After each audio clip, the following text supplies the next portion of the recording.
Então, a partir desse momento, está sendo gravado, tá? Como eu dizia, hoje teremos Maria Pimentel falando sobre quem, afinal, tem futuro nesse país, né? Afinal, criança pode sonhar com o futuro? E quem é essa criança que pode sonhar com algum futuro em nosso país?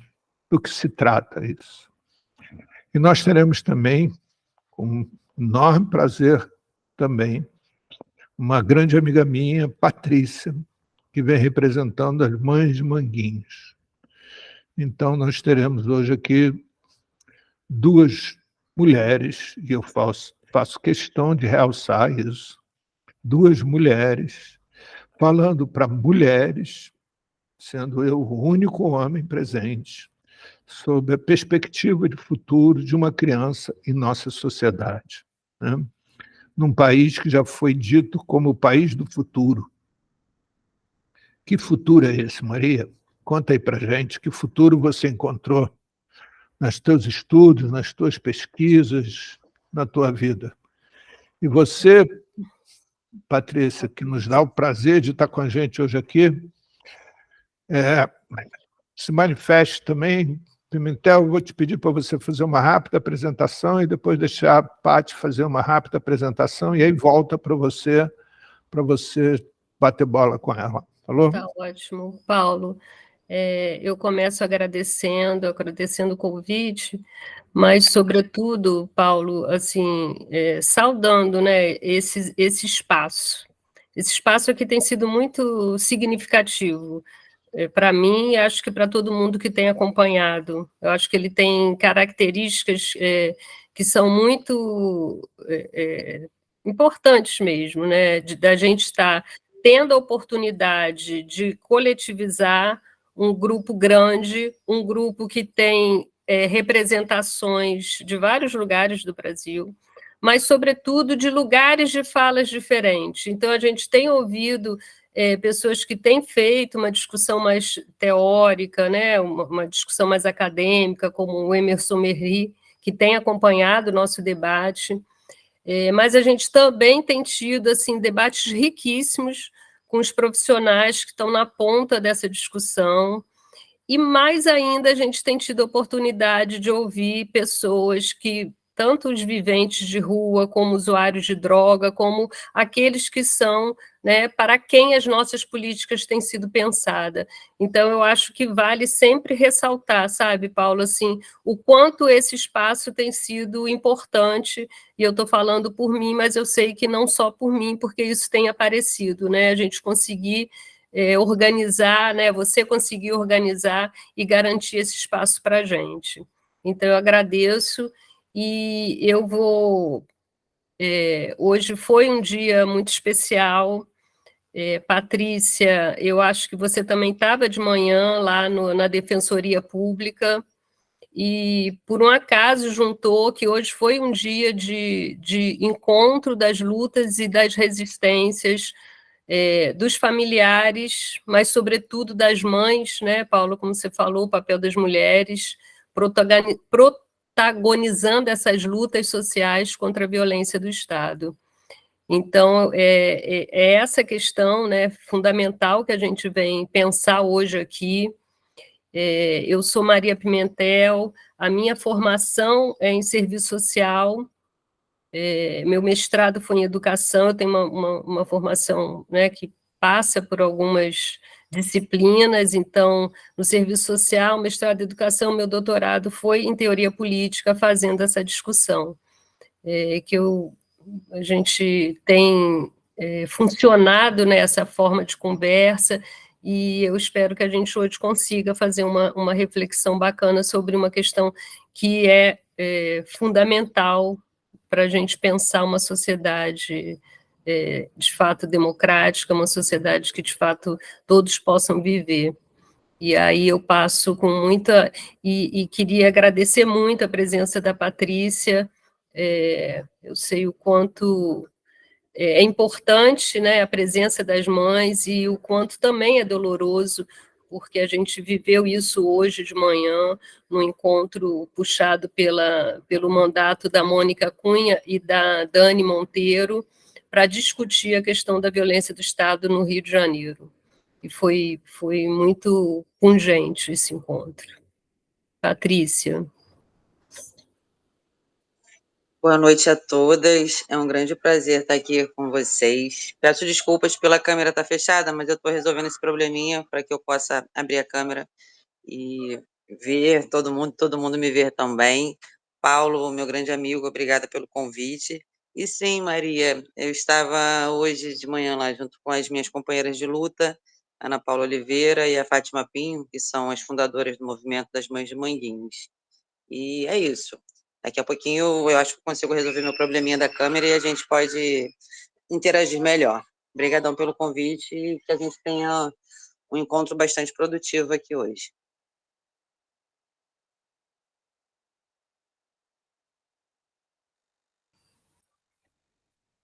Dou sequência, Paulo? Isso, vai lá, Maria. Microfone, Então, tudo é teu. Tá. Então, gente, eu vou chegar no ponto, né, que o Paulo falou, que é de pensar a questão da possibilidade de futuro, mas a centralidade do debate que eu trago hoje é a discussão das drogas. A gente está num debate que é mais amplo, né, das adições, porque inclui várias substâncias, mas eu vou centrar a nossa discussão na questão das drogas, porque esse foi o percurso que eu fiz ao longo do meu percurso profissional, e essa aproximação com essa discussão, ela pode aparecer de diversas formas. E eu fiquei também me perguntando, né, o que poderia contribuir aqui para a nossa reflexão, porque o sentido das drogas ele pode aparecer num sentido conceitual, né? A gente tem tido a oportunidade de ouvir alguns teóricos, o Henrique Carneiro, o Antônio Neri, que vem trazendo esse sentido, né? O que é drogas, qual é esse conceito, o que é entendido como drogas, numa perspectiva de toda aquela substância que altera a nossa percepção, mas num sentido de entender como as drogas perpassam a própria experiência da humanidade, né? Então, entendendo que a gente está falando da presença das drogas, né? Quase que na presença do ser humano. Então, a gente conhece e entende a questão das drogas em várias civilizações. E numa aula que o Antônio Neri, que é um psiquiatra que vem discutindo isso há muito tempo, ele fez uma relação muito interessante, né, que ele falava dessa condição de ser humano, e ele falava que que as drogas nascem na perspectiva enquanto o ser humano se percebe finito, né, e lidar com essa finitude obriga ele a buscar alguma coisa que amplie e mude a sua concepção, a sua percepção de vida. As drogas também podem ser pensadas a partir, né, que é a minha atuação hoje, da psicanálise.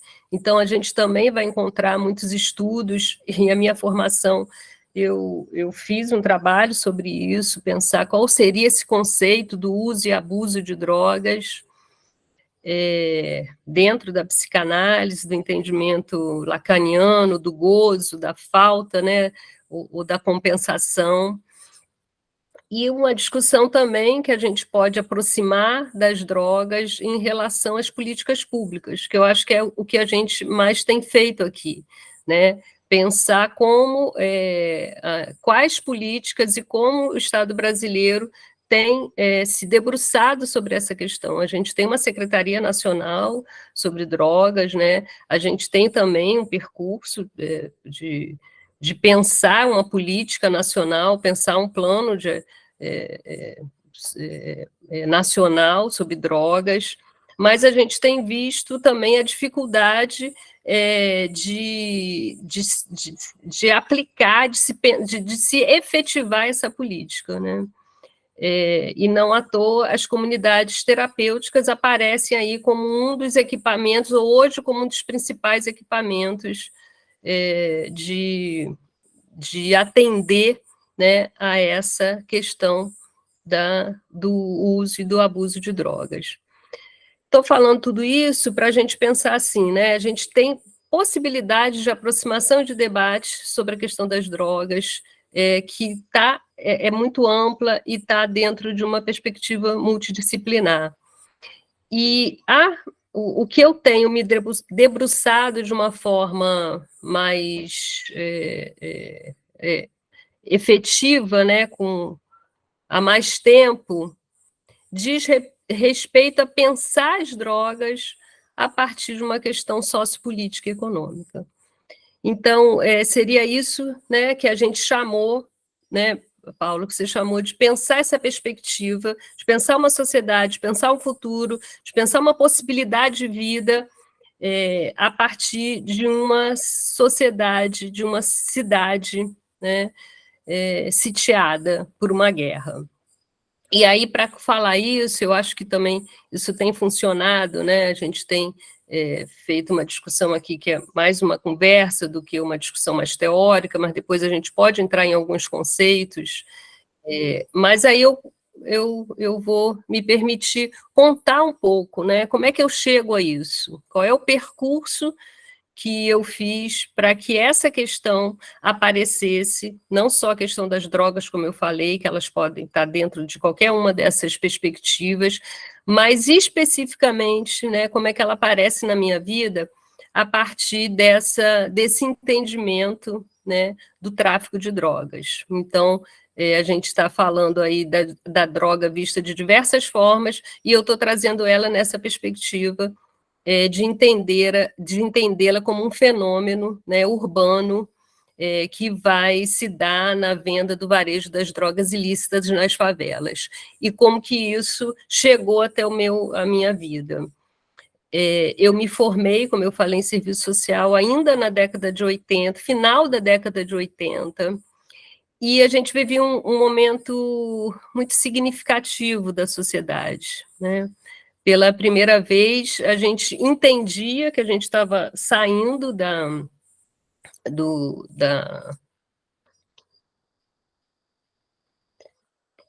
que a gente saía, né, do modelo da ditadura militar, ainda que não de forma total, a gente vê ainda os resquícios, sobretudo na área da segurança pública, mas era um momento de retomada da sociedade, do processo de democratização, de todas as implicações que isso teve, né, do movimento das diretas, mas, sobretudo, o que estava colocado naquele momento era a possibilidade da sociedade vir a se tornar ator, né, dessa construção. Então, a gente teve, nesse período, o surgimento da maior central sindical, né, da América Latina, então, a organização dos trabalhadores de todas as formas, o próprio surgimento do Partido dos Trabalhadores, eram indícios muito significativos de que a sociedade estava se organizando e se entendendo, né, como possível de se reconstruir uma formação brasileira que fosse mais inclusiva, que fosse mais democrática, que fosse mais participativa. E foi nesse bojo, desse entendimento, dessas questões que estavam perpassando naquele momento, que eu comecei a trabalhar com políticas públicas na favela. Então, eu estou fazendo trazendo dessa forma, porque às vezes a gente, né, eu me dei conta um dia desses que eu falando isso, aí eu trabalhei durante muitos anos numa favela, várias favelas, várias favelas da cidade do Rio de Janeiro, foram mais de 10 anos, e uma pessoa falou, mas você trabalhava dentro de um posto de saúde, dentro de uma escola, e, na verdade, não. Eu trabalhava exatamente nessa perspectiva de mobilizar os moradores para a gente pensar aquela política que estava chegando lá. Então, na verdade, a referência que a gente tinha do trabalho era de estar participando, né, da vida cotidiana, da vida de produção, de casa em casa, entendendo aquela dinâmica, né, que estava colocado ali, da produção da vida, na esfera da produção da vida, e numa aproximação muito grande, né, portanto, muito familiar. A gente chegava, imagina, né, você chega o dia inteiro, o seu horário de trabalho, 9 horas da manhã até 4 horas da tarde, 5 horas da tarde, eu estava ali vivenciando, né, conhecendo, me aproximando de uma realidade que não era minha. Eu sempre fui trabalhadora, eu sempre trabalhei desde 17 anos, mas eu, né, não morava numa comunidade, então aquilo para mim era um universo novo, e adentrar esse universo, ele foi, assim, crucial na minha vida, né? Entender a forma com que as pessoas criavam essa teia de solidariedade, essas estratégias de vida, ela foi uma experiência muito, muito importante na minha vida. E foi o que me aproximou, foi o que me fez ver, né, naquele momento, a questão do que a gente está chamando aqui da violência do Estado, ou, né, anterior a isso, a questão do tráfico. Porque a primeira coisa, né, que se colocava quando a gente ia entrar em qualquer um desses trabalhos de política pública dentro de uma comunidade, você não chegava, né, assim, estou chegando, vou começar um trabalho. A gente fazia todo um mapeamento, né, das representações institucionais que existiam naquele local, tanto do poder público, quanto religioso, quanto das associações, para que a gente pudesse, né, fazer essas articulações, para que a gente pudesse apresentar a proposta. E normalmente eu estou falando de políticas públicas no campo da habitação, da urbanização. Então eu trabalhei no Favela Bairro, no Morar Sem Risco, no projetos Prosanear, projetos urbanos, né, que tinham como pensar a favela não mais a partir de uma perspectiva da remoção, né, era, como eu falei, estava no bojo desse entendimento de uma sociedade mais democrática, mais ampla, que a Constituição de 88 trazia. Então, era dentro dessa perspectiva que essas políticas chegavam até a favela, de integração de bairro, né, de ampliar direitos e direitos básicos de habitação, de saneamento, que fazia com que a gente apresentasse o nosso trabalho. E logo de início, né, a questão do tráfico vai aparecer como uma dessas referências. Então, as formas de organização daqueles espaços passavam tanto pelas políticas que já estavam colocadas ali, com referências de lideranças que existiam, de associações, mas também do tráfico. O tráfico era uma dessas referências de organização daquele espaço. E muitas vezes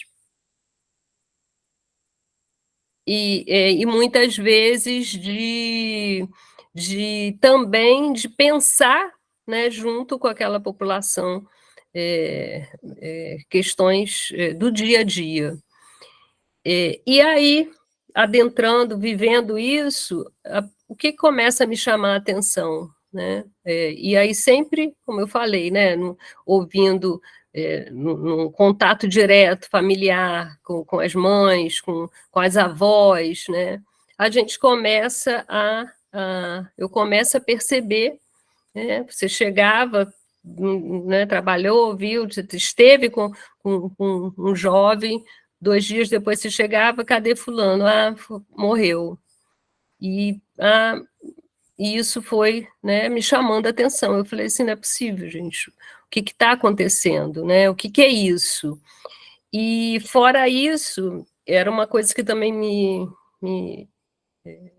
era muito evidente, né, que o que eu via nesse dia a dia, nas comunidades, e quando eu chegava em casa e ligava a televisão, e o que eu via que se falava na televisão sobre aquilo era muito diferente do que realmente aquilo era, né?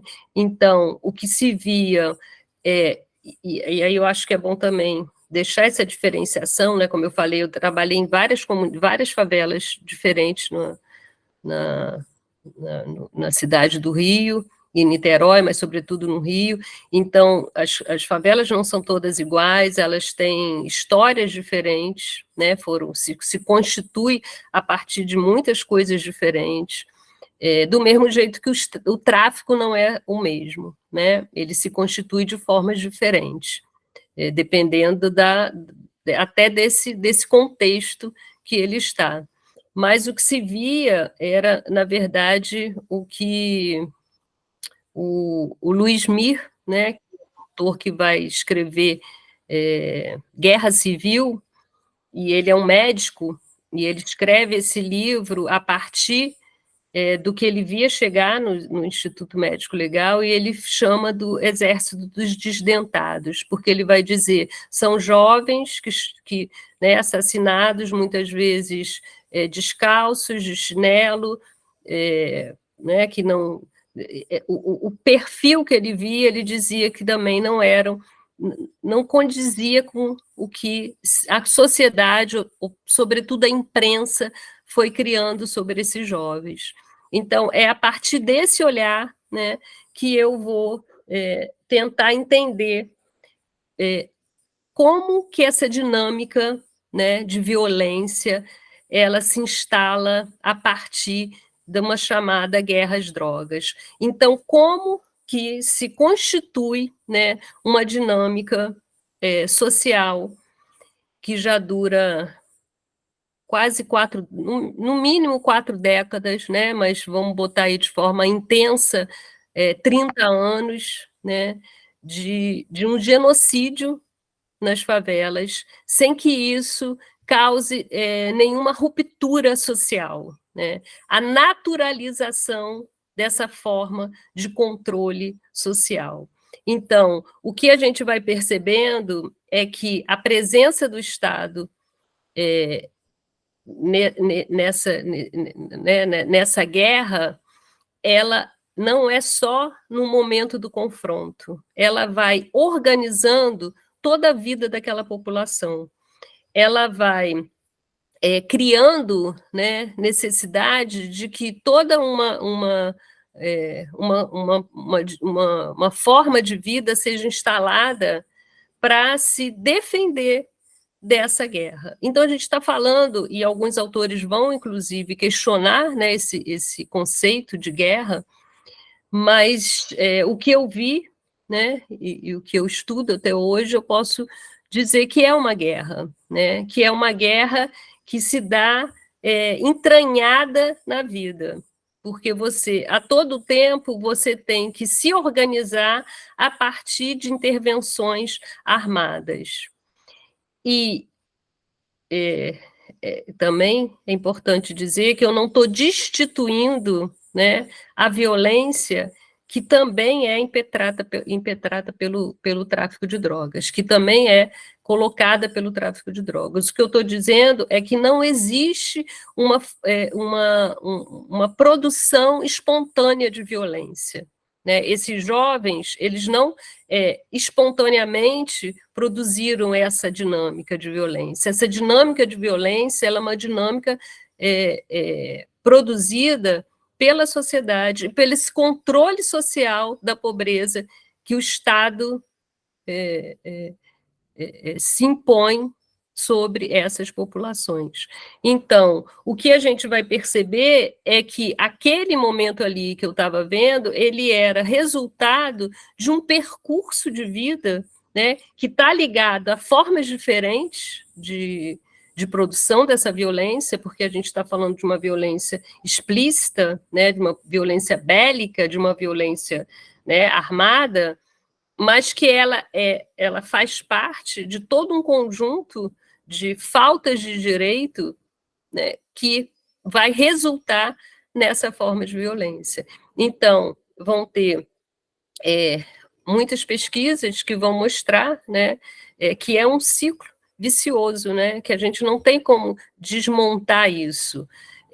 Os jovens que, de alguma forma, são excluídos da escola, e eu digo excluídos porque você monta um modelo de escola que não acolhe, né, a história daquela criança, que não acolhe as demandas,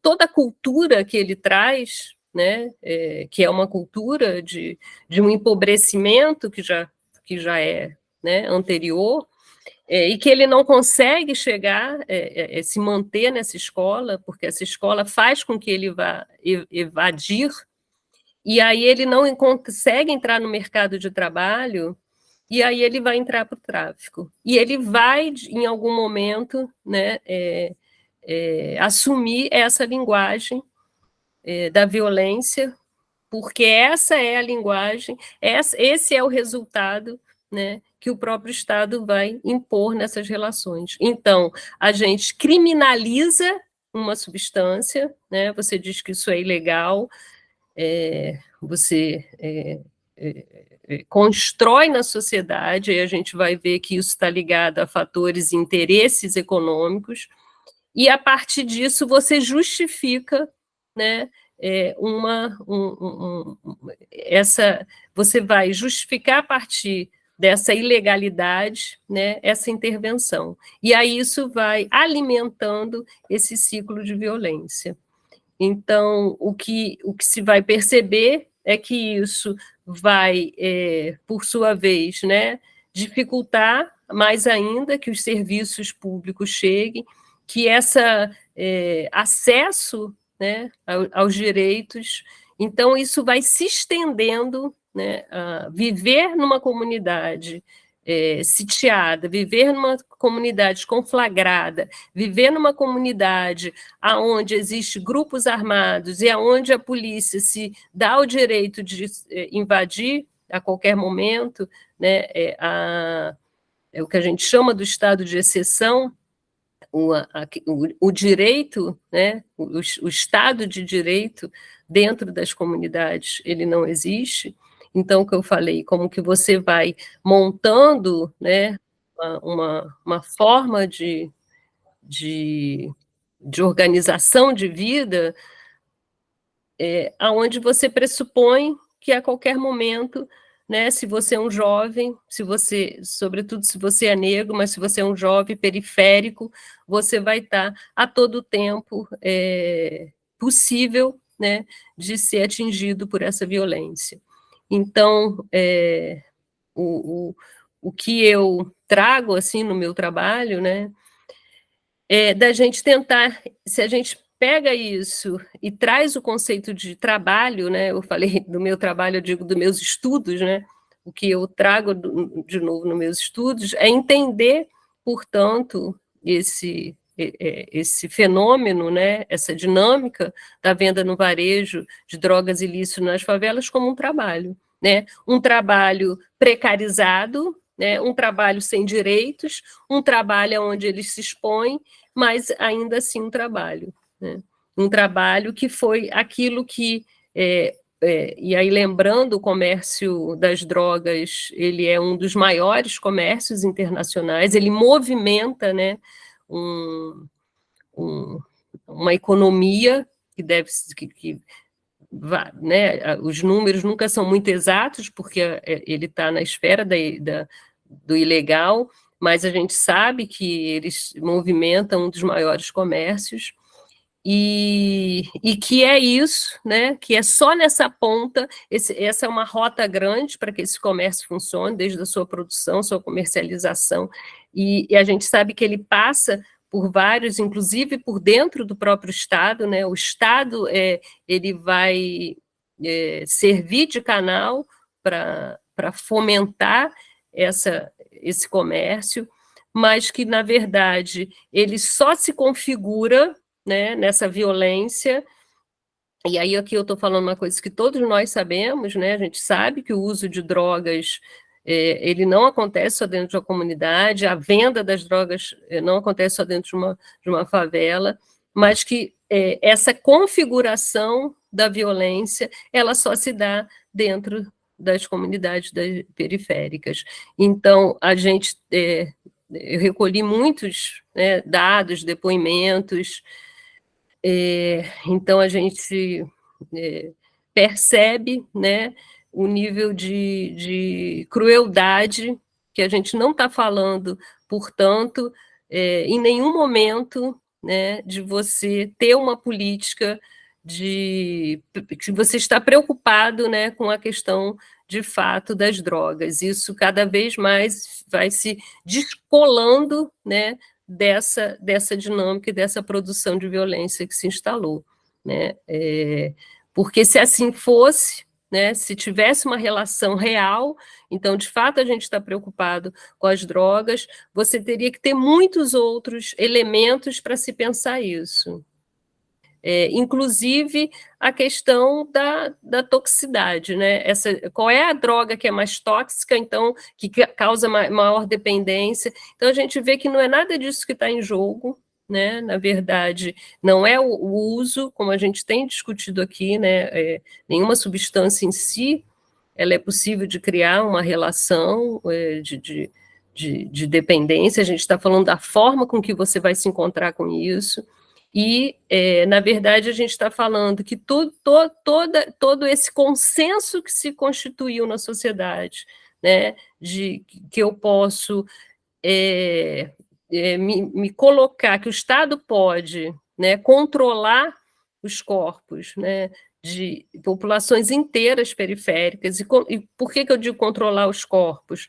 Porque, como eu falei, você passa por cima de qualquer direito quando você está dentro de uma comunidade, né? Então, para você viver ali, você tem que viver a partir das regras dessa guerra, né? Para você sair de casa, você tem que saber se está acontecendo uma intervenção, se tem algum tiroteio, a hora que você vai voltar, a forma que as crianças aí entram, né? Que eu falei das crianças, que você vai ser quando crescer, né? E até, né? E isso vai aparecer nesse consenso e nessa opinião pública, né? Muitas vezes isso é cruel, mas eu já ouvi isso, né? Quando uma criança é alvejada, quando uma criança fala, mas ela estava correndo, mas nada assim que o elemento suspeito, né? Isso é um conceito que vai ser trabalhado pela Vera Malaguti, ela fala desse elemento suspeito, não diz respeito ao que ele estava fazendo. O elemento suspeito, ele pode estar jogando uma bola, ele pode estar na praça, mas ele é suspeito porque ele é preto, porque ele é periférico, né? Então, essa relação do Estado de constituir enquanto um Estado de controle por sobre essa população, de uma forma a usar como legitimação disso uma guerra às drogas, né, tem possibilitado que a nossa sociedade siga com isso, siga com esse extermínio, e quando eu falo extermínio, eu não estou sendo, infelizmente, eu não estou exagerando, a gente está falando de gerações que estão sendo assassinadas, de crianças, né, de adolescentes, né, e sempre nessa justificativa, sempre nessa demonização. Então, eu demonizo as drogas para que, com isso, eu demonize os traficantes da favela, porque os outros não, e justifique, né, esse genocídio que a gente vem, infelizmente, vendo na nossa sociedade, sem que isso crie, e aí eu acho que isso que é o mais importante, né? É que uma sociedade acha que ela pode seguir, né, enquanto sociedade, sem criar nenhuma fissura, sem criar nenhuma ruptura, sem criar nenhuma indignação, né, sabendo que os nossos jovens estão sendo assassinados, né? Porque alguém, né, e aí, como eu digo alguém, porque uma estrutura, né, foi consensuada de que eles podem morrer. São corpos matáveis. Então, aqui a gente se utiliza, sim, do conceito da necropolítica, que é um conceito que vem do Foucault, da biopolítica, né, que é a política sobre a vida, né? Então, eu vou ali controlando toda a existência, né? Tem gerações de jovens que já nasceram dentro dessa guerra, né? Que nasceram em comunidades que estavam com a intervenção do exército, com a intervenção da polícia, né? As UPPs também foi uma tentativa de sair de uma política mais ostensiva, mas que acabou reproduzindo isso. Então, são gerações, né, que vão serem criadas dentro de formas de vida marcadas por essa violência e por essa guerra. E aí foi nesse sentido que eu, né, que o nome do artigo que eu joguei lá no grupo, né, que ao invés de você perguntar para uma criança o que você vai ser quando crescer, né, que possibilidades de vida essa sociedade te oferece, a gente vai perguntar como você vai sobreviver a isso. Todas as nossas crianças periféricas, né, precisam se colocar isso, né. E aí eu fico muito comovida, viu, Patrícia, de estar aqui falando tudo isso com você. Hoje de manhã, né, foi muito duro, a gente ouviu quase 30 depoimentos, e aí a gente vê que a gente está falando de uma violência que deixa não só, né, letal, não só dos assassinatos, mas de violências que deixam sequelas, né, de torturas, né, jovens que são torturados, e a gente viu ali diversas situações. Então, que a gente está falando assim, jovens que estavam envolvidos com tráfico, jovens que não estavam envolvidos com tráfico, mas não importa, né? Isso não foi uma construção desses jovens, isso foi uma construção dessa sociedade. Então, a gente precisa desmontar isso para que eles possam ter, de fato, o futuro, né? Está falando, o futuro possível precisa vir a partir disso. Terminei, Paola. Eu queria só, primeiro, super obrigado pelo seu depoimento, por sua fala, Maria. Depois você volta a falar, respondendo a pergunta dos outros participantes. E antes que Patrícia chegasse com a fala dela, eu queria só pontuar uma questão, que as comunidades terapêuticas, elas são apresentadas como as únicas alternativas de tratamento para os usuários de substâncias psicoativas. Mas sequer elas são um tratamento, né? Porque elas são entidades religiosas e, como tal, elas não passam por nenhum tipo de fiscalização de nenhum poder público do Estado brasileiro, não dispõe de corpo médico, existe uma vistoria, um relatório feito pelo Ministério Público Federal, feito uma vistoria em todas as comunidades terapêuticas de todo o Brasil, onde eles relatam uma série de crimes cometidos no interior dessas instituições, em que, se nós vivêssemos num país minimamente de acordo com as leis, nenhuma dessas comunidades ainda permaneceriam abertas, né? Cabe também a gente ressaltar, e com bastante ênfase, que o Brasil é o único país no mundo que tem esse tipo de instituição funcionando e operando e sustentada pelo próprio Estado, porque quem financia essas comunidades é o próprio Estado brasileiro. Então, essa alternativa que nos é posta como sendo uma alternativa viável, ela sequer é uma alternativa, né? Os campos de concentração nazista parecem parques de diversões perto de comunidades terapêuticas brasileiras. Tá? Então, Patrícia, muito obrigado pela tua presença. Sinceramente, muito obrigado. Você é cada vez mais bonita, viu?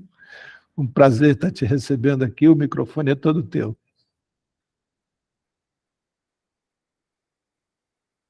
Está sem som. Está sem som, Patrícia. Não, agora está bom. Ah, não, não. Sim. Continua sem som.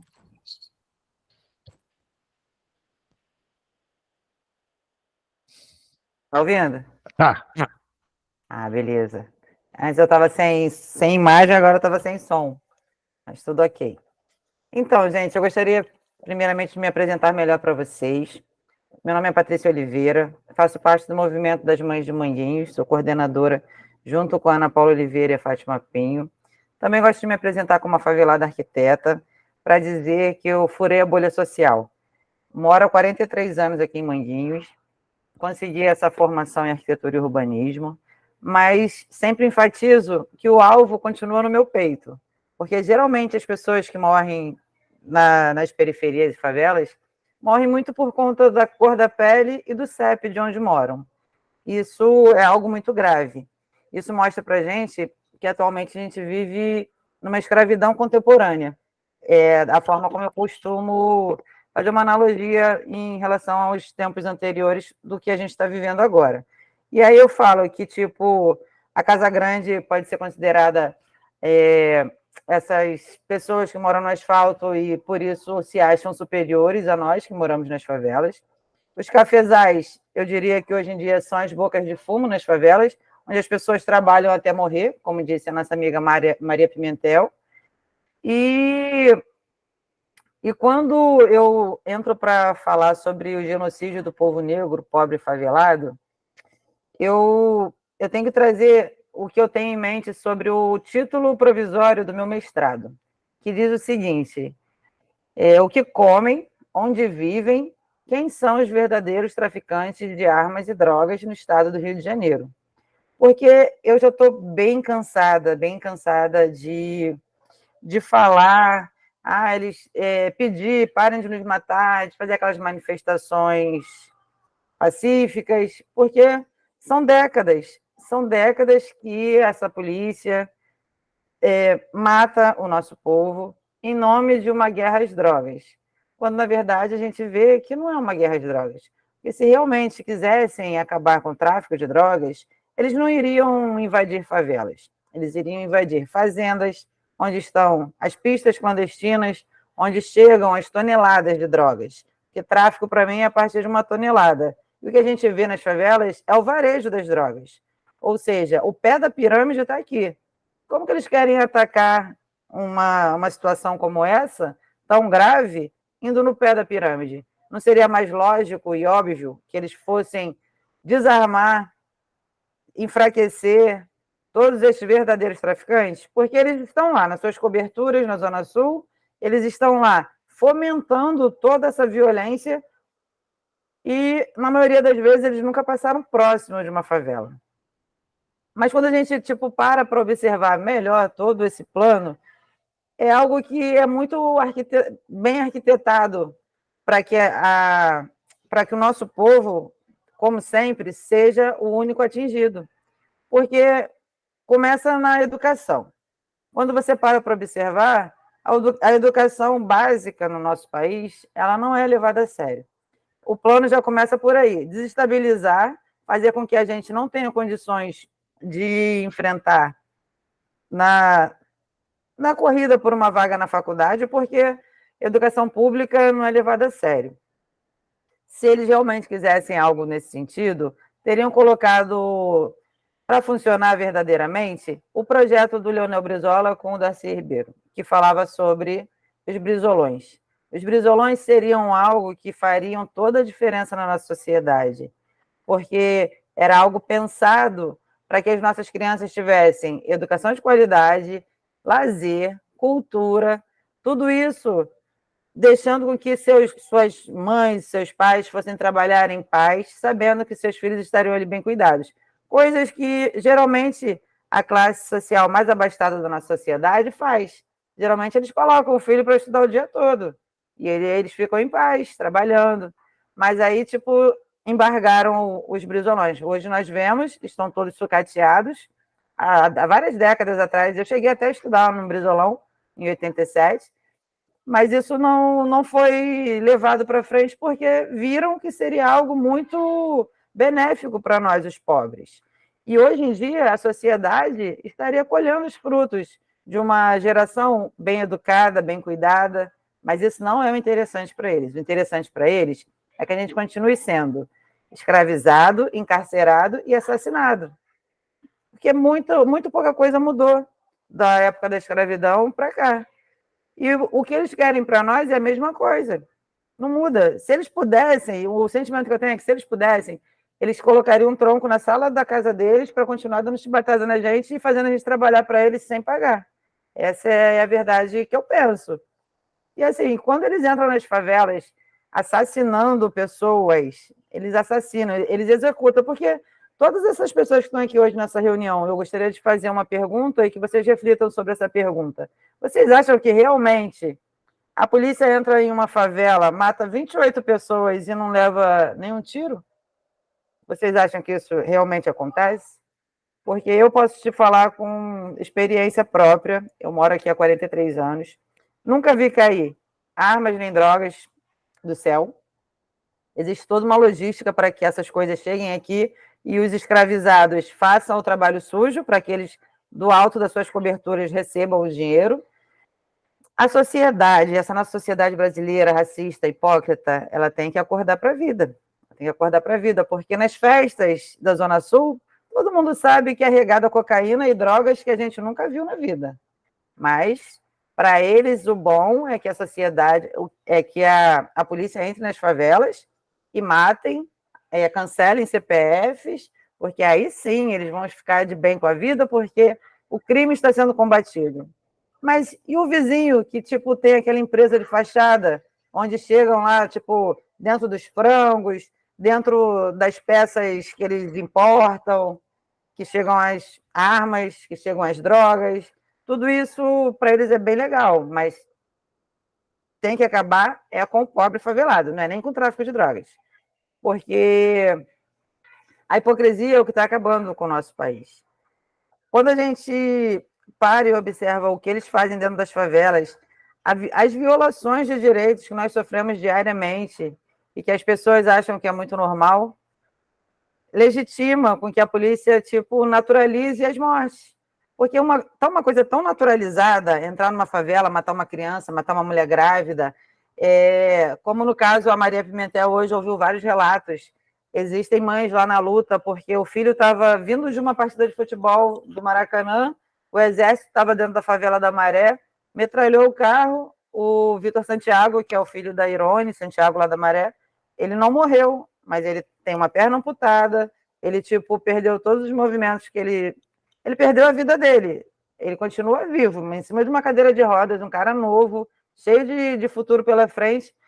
E as formas como somos assassinados, violados, elas são diversas. Nos violam quando não nos permitem ter uma educação de qualidade. A saúde básica, que deveria ser de qualidade também, a gente não tem acesso. Trabalhamos para receber um salário que a gente sabe que, principalmente quando se paga aluguel, não dá para fazer muitas coisas.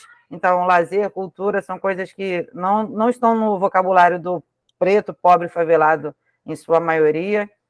E tudo isso, gente, faz com que a nossa sociedade sofra toda essa violência. Só que existe uma coisa que as pessoas não estão atentando, que é todo esse ódio, toda essa violência que eles incutem aqui dentro dos nossos territórios, não ficam aqui. Tudo isso é reverberado. Aí, eu tenho carro blindado, eu moro num condomínio fechado. Não adianta, em algum momento vai ser atingida por toda essa violência que eles fomentam, que essa sociedade ajuda a legitimar a polícia, o Ministério Público, os órgãos que deveriam nos garantir direitos, que não fazem o trabalho deles. Então, toda essa galera tem sangue nas mãos. E o card que você me enviou, Paulo, ele diz muito. Eu vou viver? É uma pergunta. Será que eu vou viver? Eu não sei se eu posso ser a próxima vítima amanhã, porque eu estou dentro de um local onde muitas pessoas consideram como local de moradia de matáveis. Nós somos os matáveis dessa sociedade. Porque você imagina se no Leblon, Ipanema, assassinassem uma criança brincando no play. Vocês imaginam se uma criança tivesse indo para a escola, como foi o caso do Marcos Vinícius, filho da Bruna Silva da Maré, uniformizado e tomar um tiro no peito de fuzil? Vocês imaginam se isso, a cidade já não teria parado? Tipo, as pessoas não estariam muito mais comovidas e fazendo protestos? Mas quando acontece dentro do meu território, isso para eles é nada.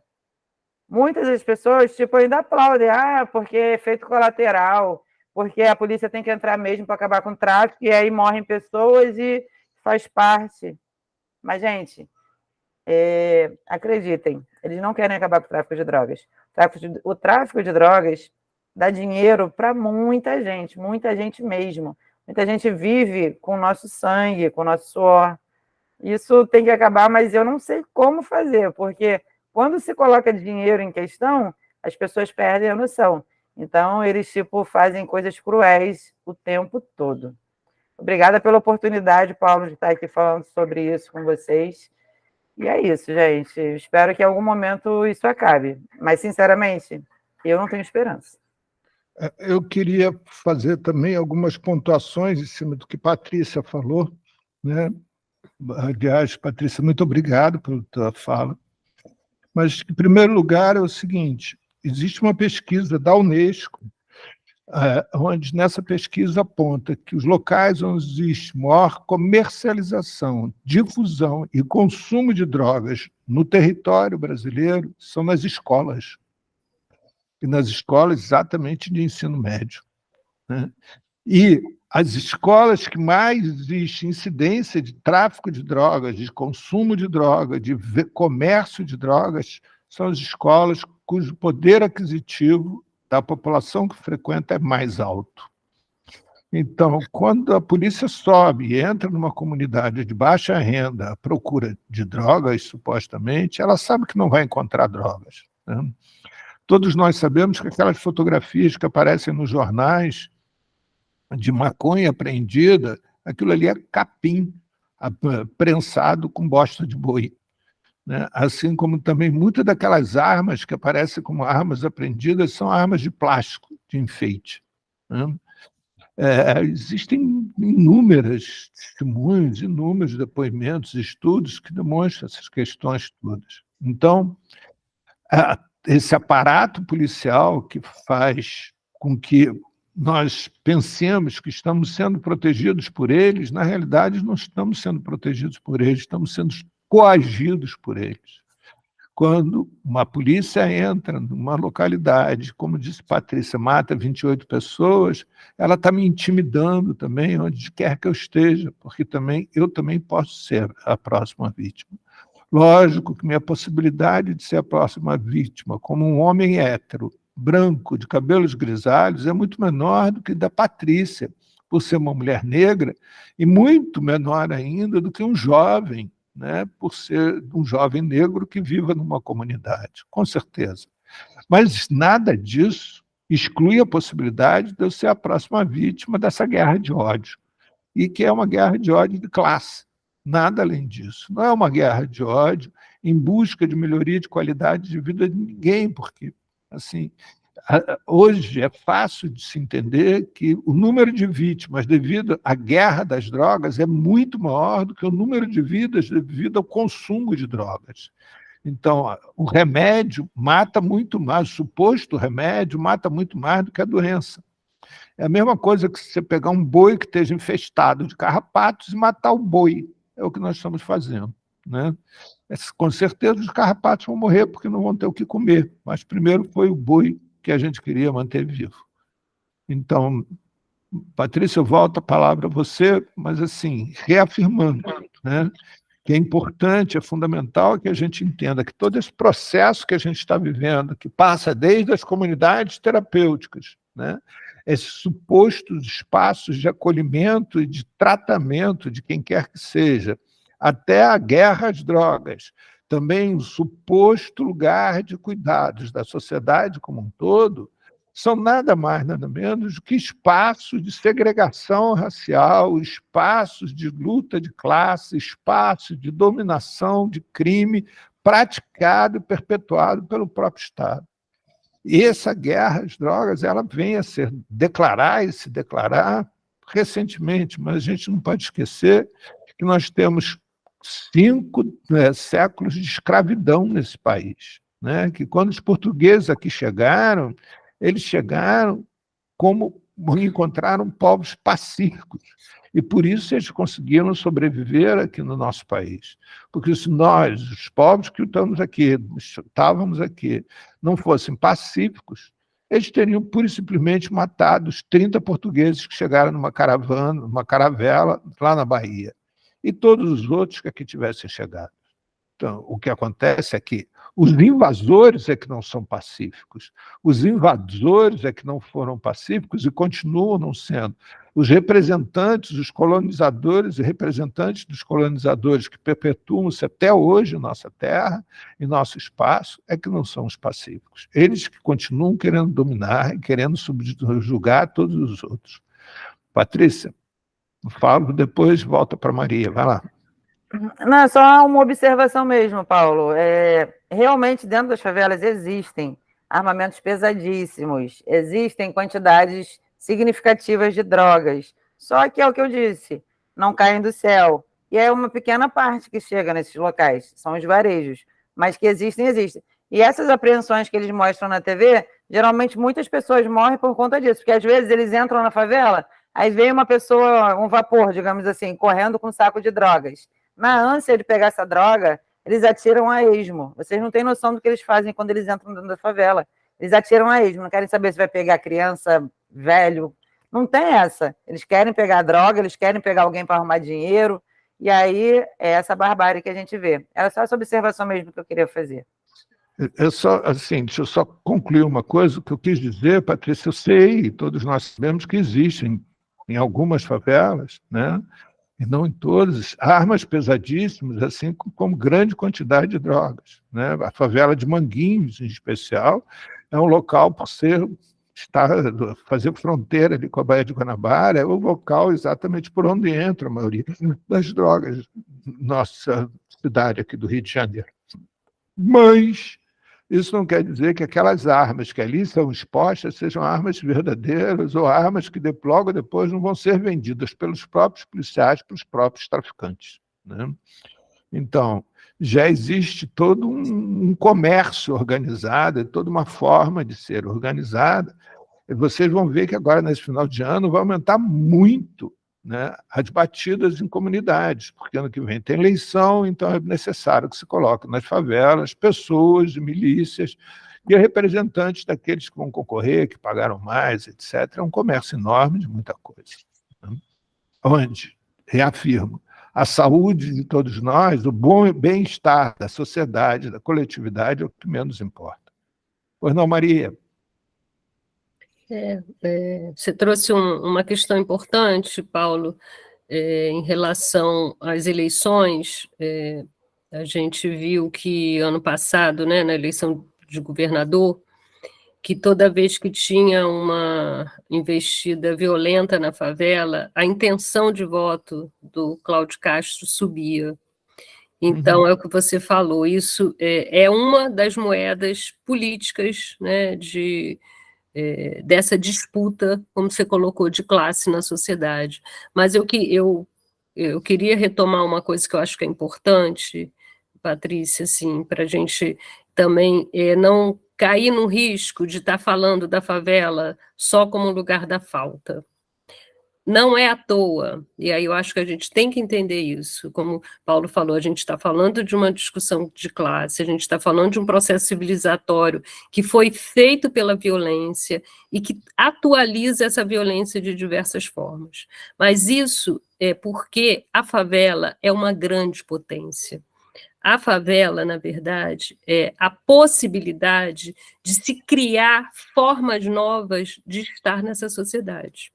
A favela cria, na verdade, a todo tempo, inovações, né, criatividade, sociabilidades diferentes que fogem ao domínio do próprio capitalismo. O capitalismo não tem como capturar isso, né? Ele não tem como dominar isso, ele não tem como ter controle disso, porque a favela é uma irrupção de inovações, de culturais, de toda forma, porque ela é coletivizada, porque ela inventa, porque a própria necessidade faz com que ela seja mais potente, né? Uma necessidade que historicamente lhe foi imposta.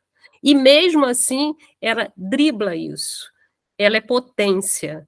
E aí e é isso que o poder não consegue se colocar frente a isso. Ele não sabe o que fazer frente a isso. Ele tem medo disso, porque isso é uma potência que ele não sabe o que isso pode romper, isso pode irromper, né, no sentido mesmo de subverter essa lógica, de subverter essa ordem, que é a ordem dominante, que é a ordem deles, que é a ordem da branquitude, que é a ordem desse poder que se coloca e se afirma todo dia. Por isso, a favela é, a todo tempo, né, controlada por essas forças do Estado.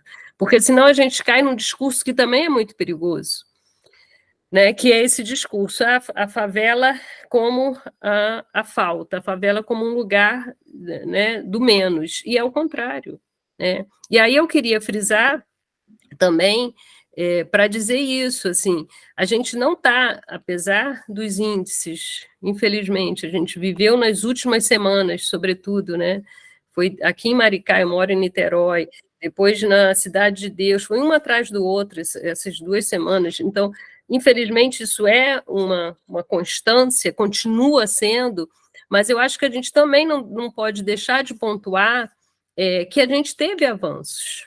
Quando eu comecei a fazer essa discussão, como eu falei, porque eu trabalhava, porque eu vivia, porque me afetava de uma forma insuportável essa violência, eu entrei na faculdade para discutir isso, poucas pessoas faziam isso. Poucas pessoas.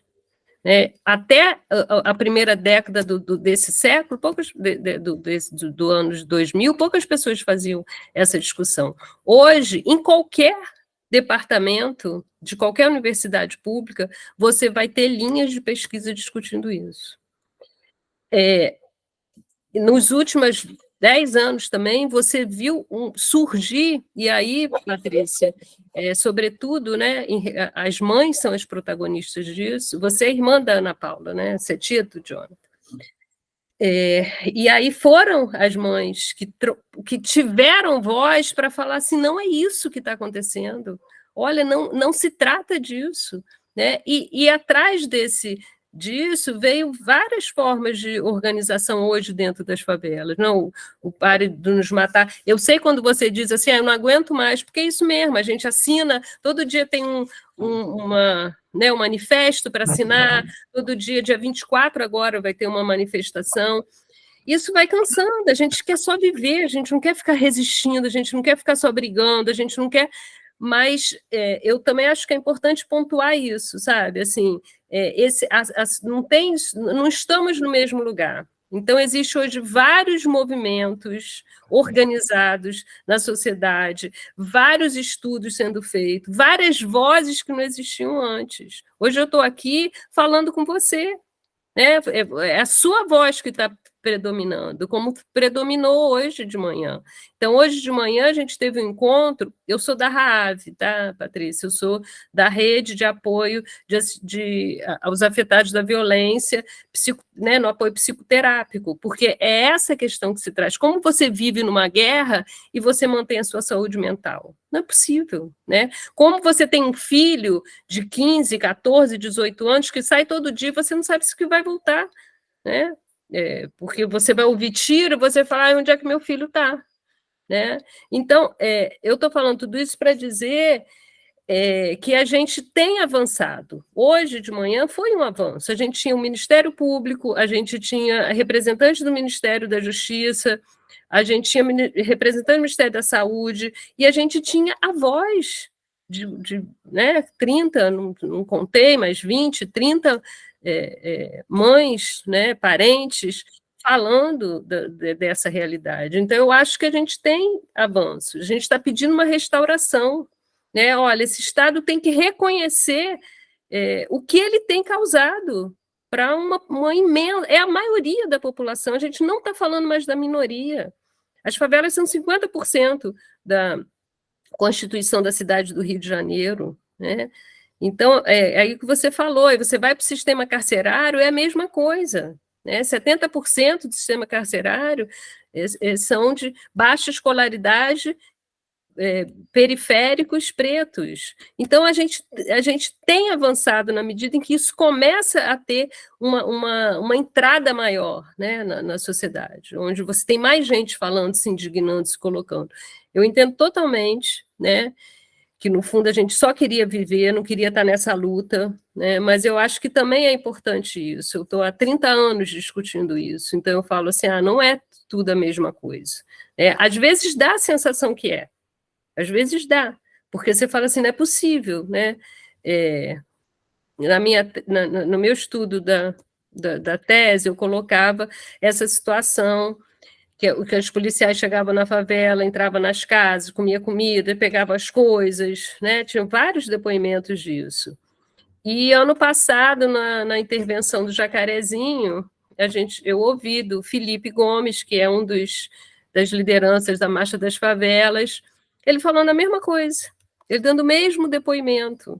Aí eu falei, como pode isso, gente? 20 anos depois, ele estava sozinho em casa, a polícia entrou, colocou a faca na cabeça dele, ameaçou, rasgou as coisas dele, porque ele é um ativista do antiproibicionismo, né? Ameaçou o bicho de estimação dele, mandou ele tirar a roupa, deixou ele nu, porque é o que a gente está falando, não é só uma questão, tem uma coisa ali de destituir o outro, né? Destituir o outro. É disso que a gente está falando. Por que não tem memória? Por que é tão difícil de uma mãe conseguir resgatar? Por que eles foram lá destruir o memorial? Né? Porque a memória, ela cria essa possibilidade do entendimento do coletivo. Não é mais a Ana Paula falando do seu filho. Né? São muitas mães, é uma história. Aí essa memória, ela mostra isso, ela mostra a luta de classe. Então, a gente ouviu isso hoje também, né? A dificuldade de você ter um corpo para você ver lá. Então, ele vai destituindo o sentido do outro. E isso é o que fizeram na nossa civilização, né? Numa colonização que vai fazer o quê? Que ela vai exatamente se sobrepor a isso. Né? Ela vai impor uma cultura única, que é essa cultura branca, europeia, eurocentrada, né? de uma monoteísta, de uma religião única. Só que isso é impossível, porque nós somos muito mais fortes, porque isso aparece. Por isso que eu estou falando que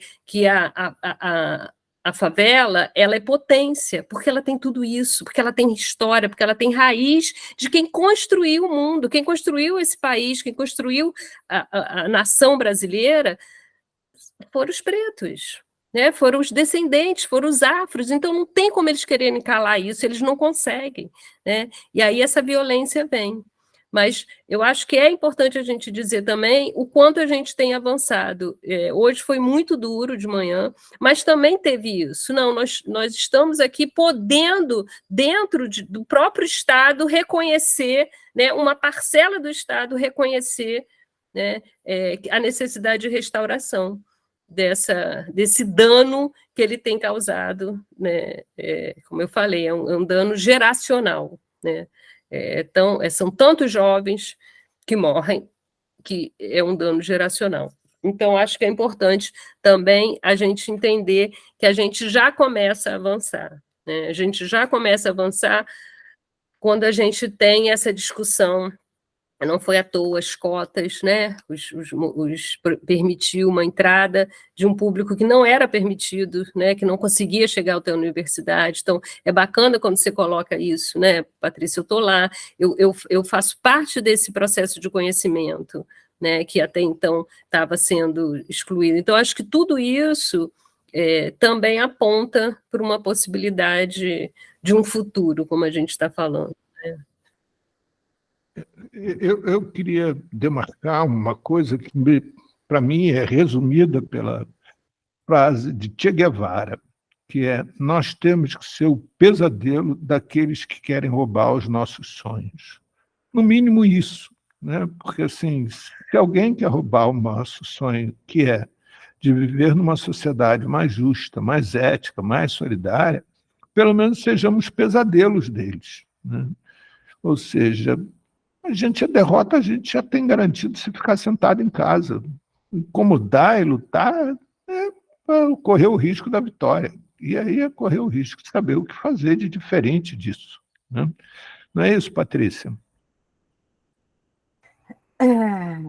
Paulo, é isso. Mas, assim, tipo, falando em relação ao que a Maria disse sobre termos avanços, eu reconheço sim que de décadas para cá a gente consegue falar sobre, a gente encontra várias instituições levantando essa bandeira contra o genocídio, tananã, mas para a gente que vivencia isso em loco, não tem avanço certo. Maria, me perdoa, eu entendi perfeitamente o que você quis colocar.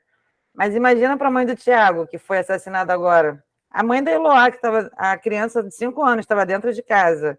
E a gente sabe por que a Eloá tomou um tiro. Foi porque o policial achou natural ele sair atirando para pegar um cara que, tipo, estava dando um perdido nele de moto. Era o motivo para ele tirar a vida do menino, da moto, do Tiago lá na CDD, da Eloá, que para eles é o efeito colateral dessa barbárie que eles legitimam e naturalizam. Então, assim, com todos os avanços que a gente está tendo, para mim continua sendo insuportável ver meu povo chorando o tempo todo. Tem gente que seca gelo, enxuga gelo, a gente enxuga sangue o tempo todo. Então, assim, mesmo com todos os avanços, ainda está pesado, Maria. Paty, eu queria te fazer um convite, que é o seguinte. Olha só, pessoal, deixa eu primeiro falar com os ouvintes todos, os outros participantes todos, né? Como vocês podem ver, se vocês não interferirem, eu, Maria e Paty vamos ficar conversando aqui até amanhã de manhã, né? Então, é verdade. Por favor, abra para as pessoas, tipo, darem sua opinião também, falarem. Mas, assim, todos que participam normalmente desse papo de segunda aqui sabem que aqui é um lugar de manifestação efetivo, né? Que quem cala consente. Então, quem fica calado vai perder o espaço. Se é se manifestar, aí se manifeste decisivamente. Patrícia, você é bonita demais para ficar com a câmera fechada. Pode abrir tua câmera, vai.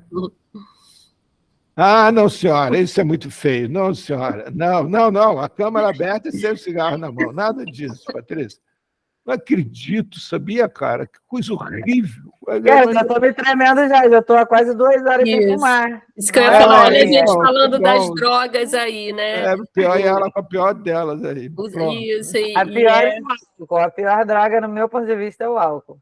Ah, não, é o cigarrozinho que está toda hora na tua mão. Mas olha. Vou fechar de novo. Não, vai fechar nada. Patrícia, eu não acredito, Patrícia, que péssimo exemplo esse. Não é possível.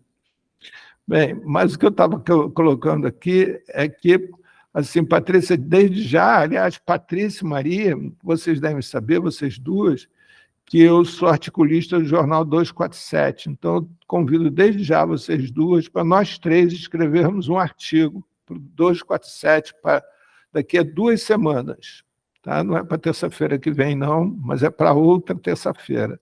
Certo, Patrícia? Não adianta fechar a câmera, porque eu entendi que você concordou, certo? Quem cala consente. Eu aceitei também. A Mariana Molica estava lá hoje, né? Que tem, ela participa também do 247 e acompanha a gente pelo PUD e pela RAAV, que é essa rede, que era uma das articuladoras hoje desse movimento que estava lá. E eu concordo, Patrícia, que é muito cansativo e que a sensação, às vezes, é de que a gente não foi a lugar nenhum, né? Mas isso é muito... Enfim... Mas, eu acho que pode abrir, né, Paulo? Será que ninguém tem nenhuma questão? Assim? Pois é, assim, eu fico frustrado com tanta gente aqui, somos 19. E é o que você falou, se depender de nós aqui, nós vamos ficar falando, não vai? Pois é, Esther, Ruth, ninguém quer falar nada, só Patrícia que vai ficar fechando a câmera para poder fumar e enganar os outros, é isso? Regina. Isso. Bem, então vamos continuar nós aqui falando, mas assim, Maria, essa sensação de impotência é algo bastante presente hoje no Brasil, seja qual for o campo de luta, né? Até porque, assim, o que nós temos hoje é um Estado completamente destruído nos seus princípios básicos. Você vê que agora o STF acabou de ter que se manifestar dizendo que pegar as coisas da população de rua e jogar fora é roubo, é furto. Você vê que coisa mais absurda, alguém tem que fazer uma lei dizendo que não pode pegar as coisas das pessoas na rua, que o poder público não pode pegar as coisas na rua. Né? É uma coisa tão estapafúrdia isso na minha cabeça, cara, que eu não consigo entender, entendeu? Então, assim, essa sensação é permanente, né? Assim, nós temos hoje no Brasil cerca de 1 milhão de pessoas presas em presídios. Dessas, 30% nunca receberam nenhuma acusação formal. Sabiam disso? Prisão provisória. São nunca receberam acusação formal, Maria. Sabe o que isso quer dizer? Você entrou na delegacia, o delegado olhou para a tua cara e falou assim, sabe do que mais? Vou te prender. Aí te prende. E aí você... quase isso. Na verdade, a grande maioria é por tráfico de drogas e foi presa pelo depoimento do policial. Então, é o policial a única testemunha que faz com que ele seja preso provisoriamente, né? Então, você não tem nenhum indício, você não tem nada, a não ser aquele depoimento do policial. Mas eu queria falar uma coisa, assim, para a gente pensar essa violência, né? Quando eu fiz a minha tese, eu fiz um apanhado da violência policial, então eu ouvi muitos depoimentos, né, enfim, né, que estão relatados lá, e num outro capítulo, num outro momento, eu fiz um apanhado da violência do tráfico, né? E aquilo foi muito difícil, foi muito difícil. Foi muito doloroso. E quando eu acabei, o que eu percebi é que a violência por isso que eu falei que não tem geração espontânea de violência, a violência do tráfico, ela era um espelho da violência do Estado. Então, é uma dinâmica. Isso não é uma coisa que nasce porque aquele menino é mau e ele está ali. É porque a dinâmica se constituiu dessa forma. Porque essa intervenção violenta do Estado, ela foi gerando uma dinâmica de violência. Então, a linguagem do tráfico é a linguagem da violência, porque se instituiu isso, porque se inventou isso, né, como a gente falou, como um controle social. E hoje isso está tão entremeado, né? A gente sabe disso, que a gente está falando aí, essa rede, ela passa por dentro do Estado, ela não passa por fora, né? Você tem, não é só a condescendência, não, você tem aí os mesmos atores, né, fazendo com que esse comércio... Então, a gente sabe disso, a gente sabe como que a polícia interfere nos negócios, né, como que ela está junto. Então, acho que só ficou mais complexo, né, a gente entender, a gente tem grandes pesquisadores, grandes nomes hoje tentando dar conta disso, o José Cláudio, né, que discute milícia, mas é porque a gente foi complexificando essas relações, né? A ponto de estar cada vez mais difícil desmontar isso. E aí eu acho que tem a questão do antiproibicionismo, né? A gente também está caminhando para isso, né? Que a gente sabe que não vai resolver, mas pelo menos você cria uma ruptura, uma fissura, como eu falava, né? Isso tudo não cria fissuras na sociedade. A sociedade vive, acorda e dorme normalmente, sabendo que uma criança de 5 anos foi morta dentro da casa dela, e a sociedade segue como se isso não tivesse a ver com ela. Eu acho que quando você se aproxima, né, da possibilidade de tirar essa droga da proibição, ter uma regulamentação, ela não é mais criminalizada, eu acho que cria uma fissura aí, muda um pouco, não vai resolver, mas muda, né? Eu acho que é um passo importante, a gente descriminalizar as drogas, né? Pelo menos você começa a criar uma contradição maior, né? Isso vai ficar mais evidente. Mas, Maria... Estou matando um jovem porque ele está vendendo uma coisa que agora não é mais crime, que está sendo vendida. Não, Maria, não é isso, não. Eu vou pular a Patrícia de propósito, no sentido de... né? Não é isso, não, porque essa lei que está sendo aprovada pelo STF, ela é mais reacionária e mais discriminatória do que a que existe, porque é o seguinte, na realidade, ela não pune o usuário. Só que para o cara fumar maconha, alguém tem que plantar, alguém tem que transportar e alguém tem que vender para ele. Então, mais uma vez, o trabalhador em si ele vai ser criminalizado. Então, assim, só reafirma o que a nossa sociedade fez a vida inteira. Aquele que trabalha é criminoso. O que consome, ou seja, o que tem um poder aquisitivo, o burguês, ele está sempre inocentado. Então, é isso. A gente já tinha vivido isso, né, Paulo, com a lei de 2006, então, que a princípio era uma lei para ser mais avançada, e como ela não definia a quantidade, o que aconteceu foi exatamente isso. Se você fosse pego com uma quantidade mínima, mas você estivesse numa periferia, né, você fosse negro, você entrava como traficante. Né? Então, você estava sempre, na verdade, Sim, Maria, mas a lei protegendo os permanece. mesmos. A única coisa que está sendo discutida agora no STF é qual a quantidade mínima. Nós temos como exemplo Portugal, que é dito no mundo inteiro como sendo um país maravilhoso, de uma lei maravilhosa, e que a lei é a mesma do Brasil, ela foi copiada do Brasil, da mesma maneira. Aí você vai visitar as prisões portuguesas, são verdadeiros navios negreiros. Tem em conta nas prisões portuguesas somente negros, que são os trabalhadores, os supostos traficantes, os supostos comerciantes, entendeu? Porque você não encontra português branco dentro das prisões portuguesas por causa de questões relativas a drogas. Eles dizem sempre que são usuários. Então, é bem diferente. Não é isso, Patrícia? Você está ansiosa para falar? Vai lá. Então, você tocou nesse ponto aí muito importante, que eu também costumo dizer que a escravidão contemporânea também tem o seu navio negreiro, que são os presídios. E aí, por que eles encarceram tanto o povo preto? É porque é outra forma deles ganharem dinheiro em cima do nosso sangue, do nosso suor, da nossa dor. Porque quando você vai dentro de um presídio e você ouve os relatos dos presidiários, você sabe que eles não têm nenhuma atividade para, tipo, abrir a mente, fazer com que eles mudem e voltem para a sociedade pessoas melhores. Não existe nada disso. É o ócio, é a humilhação, é tudo de pior que eles podem ter. E, além disso, as quentinhas que eles comem geralmente são podres, estragadas. E quando você vai ver lá no orçamento, quanto que o governo gasta com essas refeições, são valores estratosféricos, porque eles conseguem roubar até nas licitações de fornecimento de comida.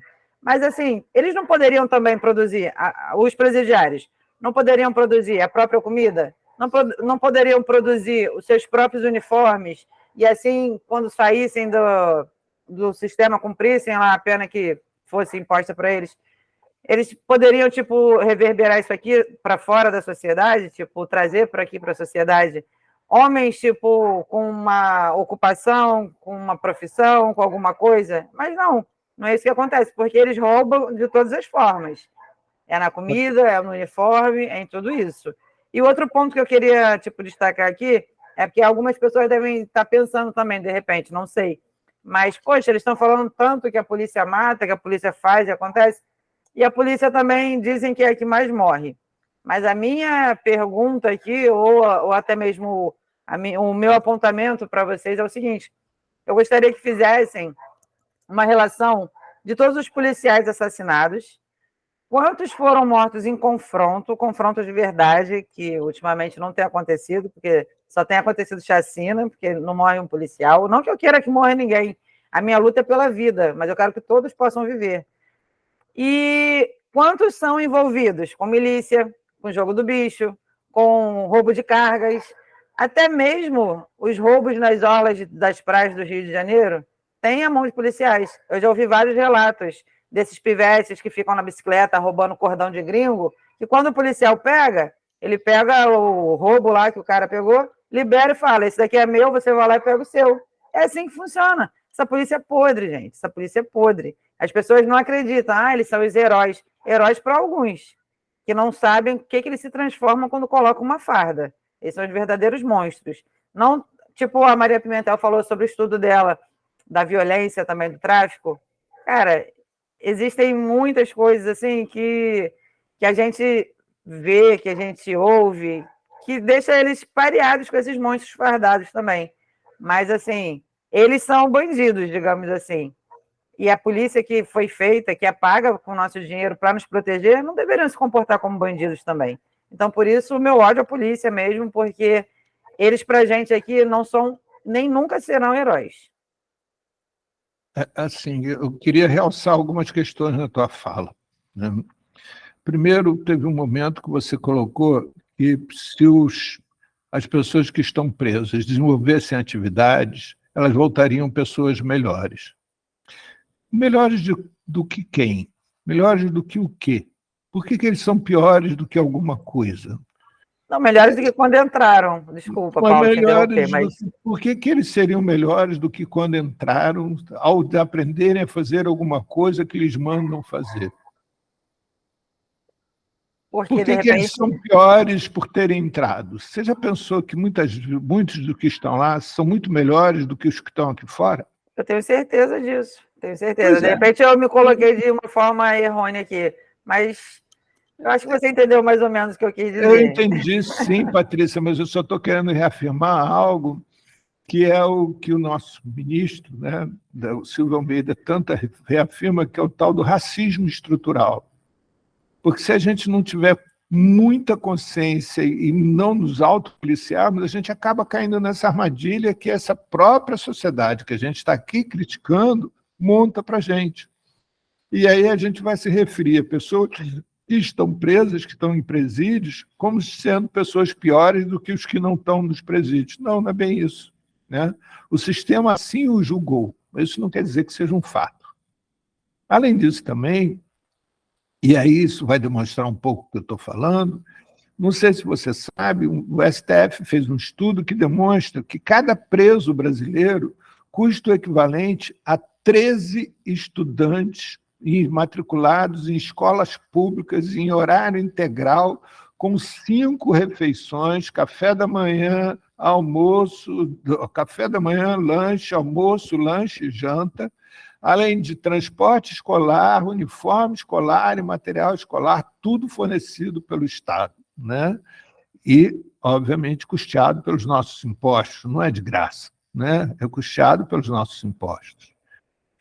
E aí, o que acontece? Se hoje, só um exemplo pequeno, né? Pequeno, mas se hoje nós tivéssemos esse 1 milhão de pessoas que estão presas, convertindo em estudantes, nós teríamos 13 milhões de crianças no Brasil estudando em CIEPs, como você citou, Patrícia. Isso acho que dá uma dimensão de quem é o pior, né? Se é o que está lá dentro preso ou se é o que está aqui fora impedindo que 13 milhões de pessoas estudem porque tem 1 milhão lá dentro preso. E reafirmando, sendo que desse 1 milhão, 30%, ou seja, 300 mil, jamais teve uma acusação formal, jamais passou por uma acusação formal, né? Então, assim, o que eu estou colocando aqui é como essas questões das verdades que nos são impostas, elas são muitas coisas, as verdades nada mais são do que valores criados pela elite para reafirmar os interesses deles. Assim como a questão dos vícios das drogas, assim como a questão da proibição das drogas, assim como a questão do que é crime, do que não é crime, como é crime, né? De que forma é crime. Então, esse é um traço de nossa humanidade que se perpetuou. A elite dominante, ela pega aqueles que não atendem aos interesses dela, ela ou criminaliza ou adoece. Então, vou pegar um exemplo que hoje está sendo muito debatido, que é a população em situação de rua. Vê que a população de situação de rua ela é posta num lugar onde ela é culpada por ela ser população de rua. Então, ela é população de rua ou porque é doente mental, ou porque é usuário de droga, ou porque é vagabundo, não quer trabalhar, qualquer coisa do gênero. né? Não é o sistema que produz a miséria, não é o sistema que produz população de rua. Da mesma forma, né? A primeira vez que a maconha foi proibida do Brasil foi em 1820. Você sabia disso, Patrícia? Então, vou te contar, aproveitar que você está sentada. A lei de 1820, assinada pelo Dom Pedro II, ela dizia o seguinte: fica expressamente proibido o uso de maconha por homens negros, porque a maconha desperta o desejo da prática sexual e a preguiça pelo trabalho. E assim os homens negros não trabalham o suficiente, só querem praticar o ato sexual. Fica permitido e deve ser estimulado as mulheres negras, para que elas pratiquem bastante o ato sexual e reproduzam, pois elas não necessitam trabalhar tanto num trabalho tão árduo quanto o homem negro. Fica expressamente proibida a mulher branca, porque a ela deve-se guarnecer e prevalecer a sua pureza, para que seja chefe das nossas famílias. E cabe ao homem branco decidir pelo seu melhor uso, porque ele com certeza saberá como fazer. Entendeu? Essa é a primeira vez que a maconha é proibida no Brasil. Então, assim, não é à toa que a maconha, né, é proibida em alguns lugares no Brasil, porque no interior do Brasil ela é usada livremente. Mas é disso, Maria, que você falava, não exatamente dessa seletividade da nossa elite em estabelecer leis, estabelecer dogmas, estabelecer paradigmas que lhes interessam e permanecem interessando. Não é isso? Sim, é o que a gente está falando, é um projeto político, né, que não nasce agora, ele nasce de um processo civilizatório, que já faz isso, né, que já é pelo uso da violência, e ele vai se atualizando. A gente falou do sistema carcerário, você falou dos 30% dos presos provisórios, e a gente vai ver o perfil também, né? Uma pesquisa do SESEC, Tiros no Futuro, ela vai dizer que nas comunidades conflagradas, o percurso formativo desse jovem, ele vai ser menor. Então, se eu moro, por isso que eu falei que era um ciclo, né? Se eu moro numa comunidade que tem, né, os grupos armados e que tem essa intervenção da polícia, eu tenho menos chance de conseguir cumprir o ciclo escolar. Porque é isso mesmo, né? Eu vou para. Como a gente falou, como a Patrícia falou, eles não têm.